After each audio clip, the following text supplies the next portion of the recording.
نبی اکرم نور مجسم شفیع معظم صلی اللہ تعالی علیہ وآلہ وسلم کے جو صحابہ کرام ہیں، اللہ تعالیٰ نے انہیں بڑی عظمتوں اور بڑی شانوں سے مالا مال فرمایا۔ صحابہ کرام علیہم رضوان کے کچھ درجات ہیں، ان درجات میں سے ایک بڑے درجے کے لوگ وہ ہیں جنہیں عشرہ مبشرہ کہا جاتا ہے، یعنی وہ 10 صحابہ جنہیں ایک ہی نشست میں نبی پاک صلی اللہ علیہ وسلم نے جنت کی بشارت عطا فرمائی۔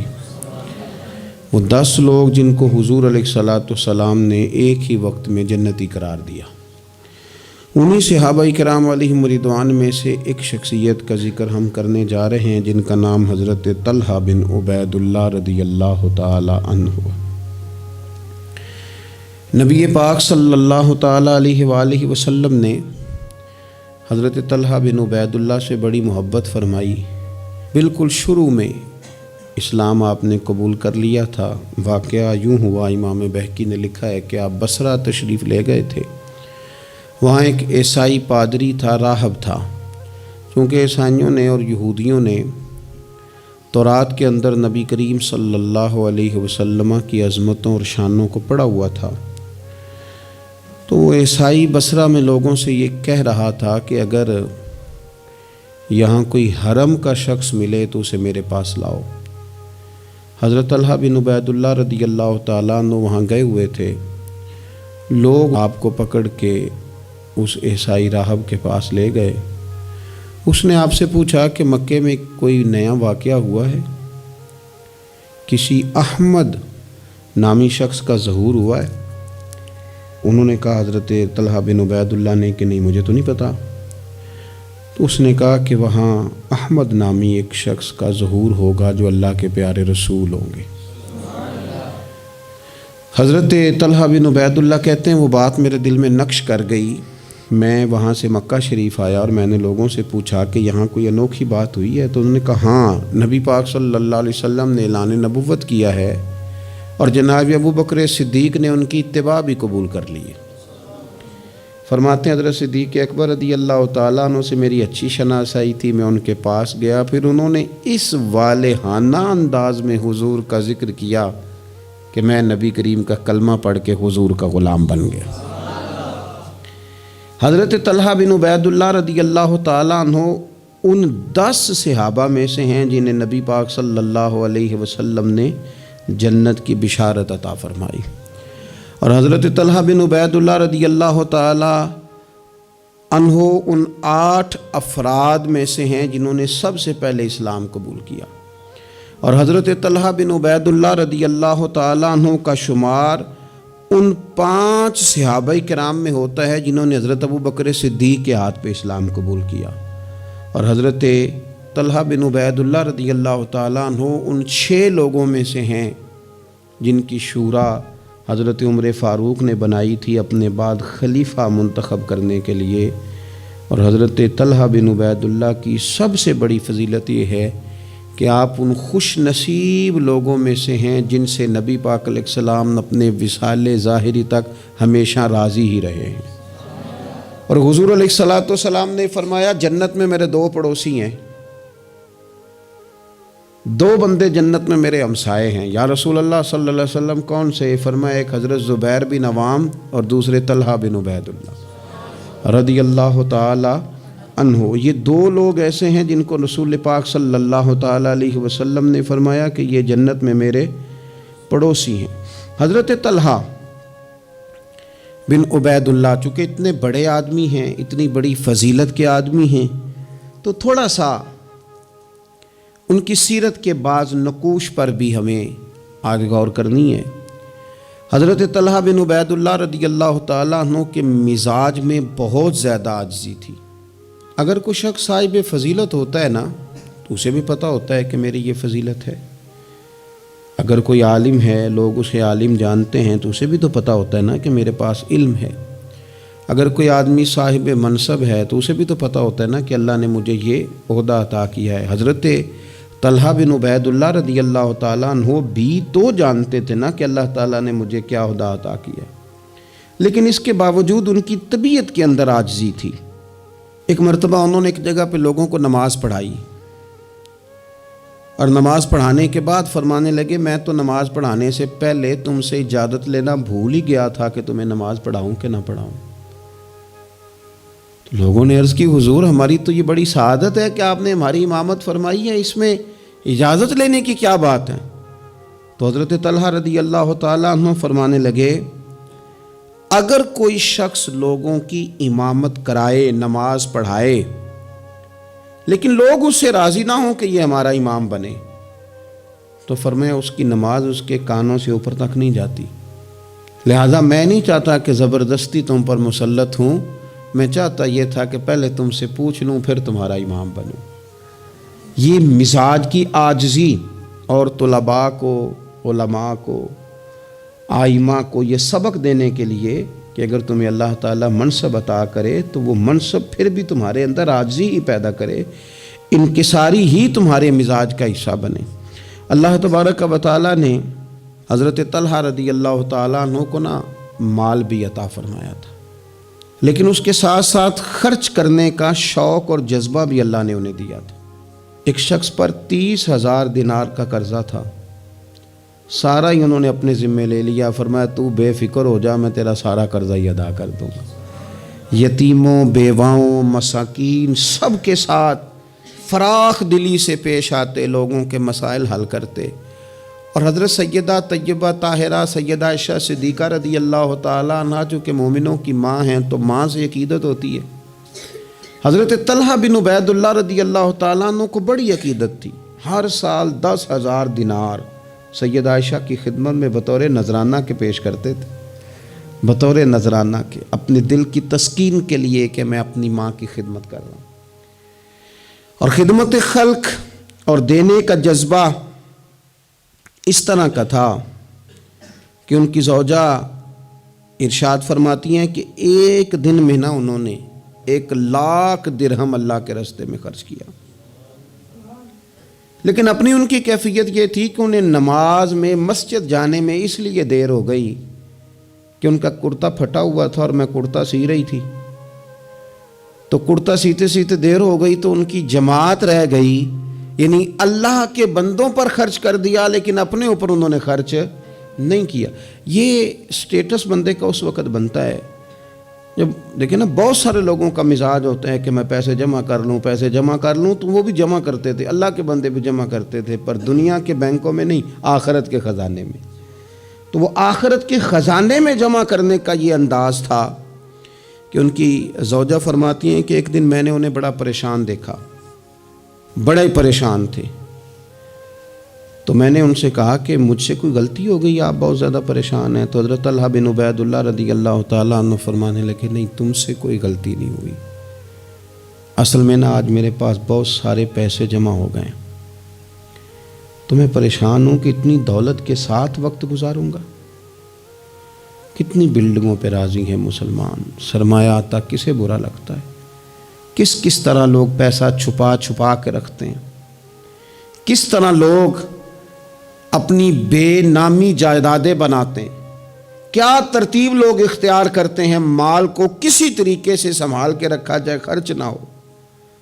لیکن فرمانے لگے میرے پاس پیسے جمع ہو گئے، پریشان ہوں کہیں رات ہی نہ گزر جائے اسی طرح کے پیسے بڑے رہیں۔ تو آپ کے لیے فرمانے لگی کیوں پریشان ہوتے ہیں، آپ مجھے پتہ ہے حضور کے صحابی ہیں، آپ کا دل اتنا اجلا اور اتنا صاف ہے کہ یہ دولت آپ کے دل میں وقت گزار سکتی نہیں، جہاں اللہ رسول کے ڈیرے ہوں وہاں دولت کیسے وقت گزارے گی۔ تو آپ اس طرح کریں، اس کو خرچ کر دیں، کچھ بھی نہیں ہوتا، بوجھ اتر جائے گا۔ فوراً ہی لونڈی کو بلایا اور خرچ کرنا شروع کیا۔ تو کتنے خرچ کیے؟ ایک دن کے اندر انہوں نے 4,00,000 دینار لوگوں پر خرچ کر دیے۔ پیسے کو سنبھال کے نہیں رکھا، جمع کر کے نہیں رکھا، اس ترتیب کے ساتھ انہوں نے اپنی زندگی میں خرچ کیا۔ پھر دوسری بات یہ تھی کہ وہ اخلاقیات کے حوالے سے ایک بڑا عمدہ مقام رکھتے تھے۔ حضرت سیدنا کعب بن مالک رضی اللہ تعالیٰ عنہ کا بڑا مشہور واقعہ ہے کہ آپ غزوہ تبوک میں نہیں جا سکے تھے تو نبی پاک صلی اللہ تعالیٰ علیہ وسلم ناراض ہو گئے اور 50 دن تک رسول کریم صلی اللہ علیہ وسلم ناراض رہے۔ حضرت کعب بن مالک رضی اللہ تعالیٰ عنہ فرماتے ہیں کہ ظاہر ہے حضور ناراض تھے تو پھر مجھے لگتا تھا کہ سارا مدینہ ہی ناراض ہے، زمین و آسمان ناراض ہیں۔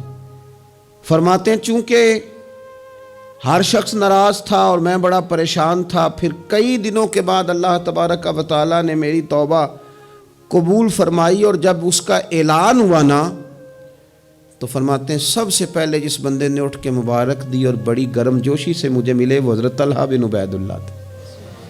گویا انہیں اس بات کا شوق ہوا کہ دیکھو اللہ نے ہمارے اس بھائی کی توبہ کو قبول کر لیا ہے، اس پر فضل ہو گیا ہے۔ یعنی اگر کسی کو قرب الہی ملے اور خدا کی رحمت کسی پر برسے تو آگے بڑھ کر اس بندے کو مبارکباد دینا یہ بھی اچھے اخلاق کی علامت ہے۔ اور پھر کچھ لوگوں کا یہ مزاج ہوتا ہے کہ وہ باہر تو بڑے با اخلاق ہوتے ہیں، بڑے با مروت ہوتے ہیں، لوگوں کی بڑی گڈ بک میں ہوتے ہیں، سوسائٹی انہیں بڑا اچھا کہتی، گھر کے اندر ان کی حالت خراب ہوتی ہے۔ گھر والے شکوہ کرتے ہیں کہ یار یہ بندہ ہم سے بھی کبھی اچھے موڈ میں بات کرے، یہ گھر بھی آئے تو کبھی ہنستا ہوا آئے۔ حضرت طلحہ رضی اللہ تعالیٰ عنہ کی حسن معاشرت ان کے گھر کے اندر اتنی اعلیٰ تھی، اتنی خوبصورت تھی کہ ان کے بچے، ان کی اہلیہ، ان کے بہن بھائی، ان کے ماں باپ، ان کے رشتہ دار ان سے ٹوٹ کر پیار کرتے۔ ام امان ان کی شادی ہونی تھی، بڑے بڑے معزز لوگوں نے اس خاتون کو پیغام بھیجا، بڑے اعزاز والی خاتون تھی، لیکن وہ کہنے لگی مجھے تو نکاح حضرت طلحہ بن عبید اللہ سے ہی کرنا ہے۔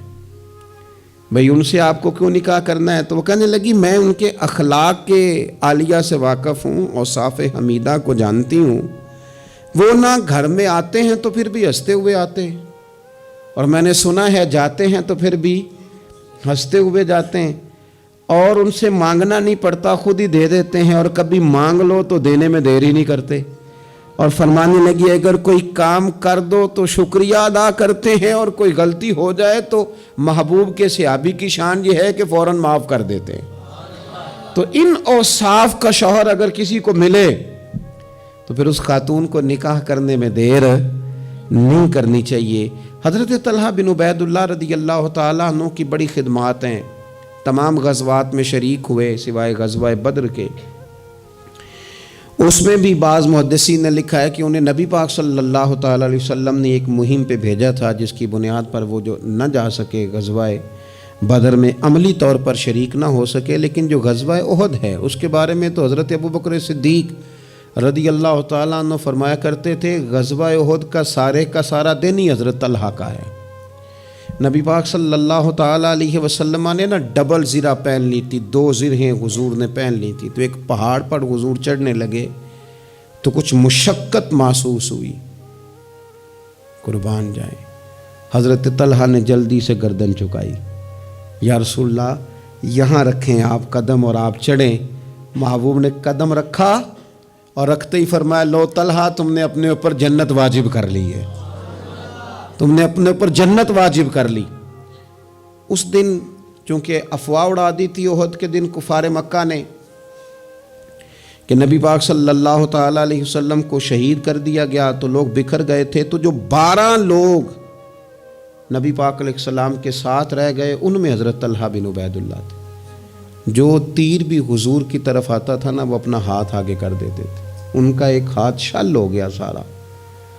ان کے وجود پر احد کے دن حضور کو بچاتے ہوئے 70 زخم لگے، تیروں کے، تلواروں کے، نیزوں کے 70 زخم لگے۔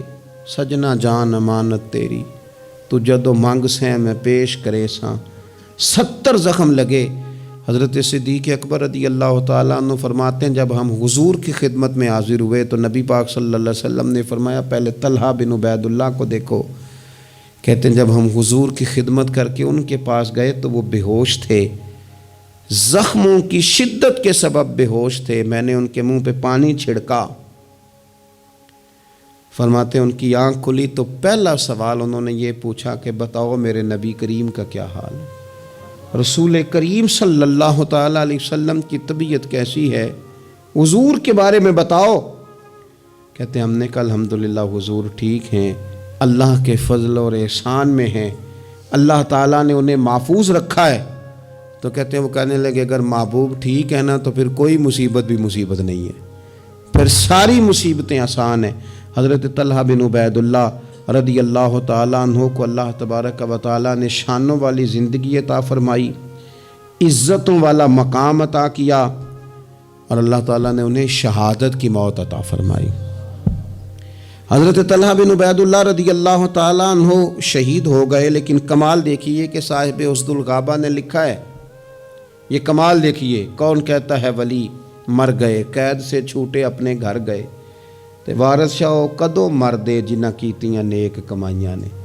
حضرت طلحہ بن عبیداللہ رضی اللہ تعالیٰ عنہ کو جہاں دفن کیا گیا نا، وہ زمین نشیبی تھی، نچلی تھی، تو اکثر وہاں پانی آ جاتا تھا۔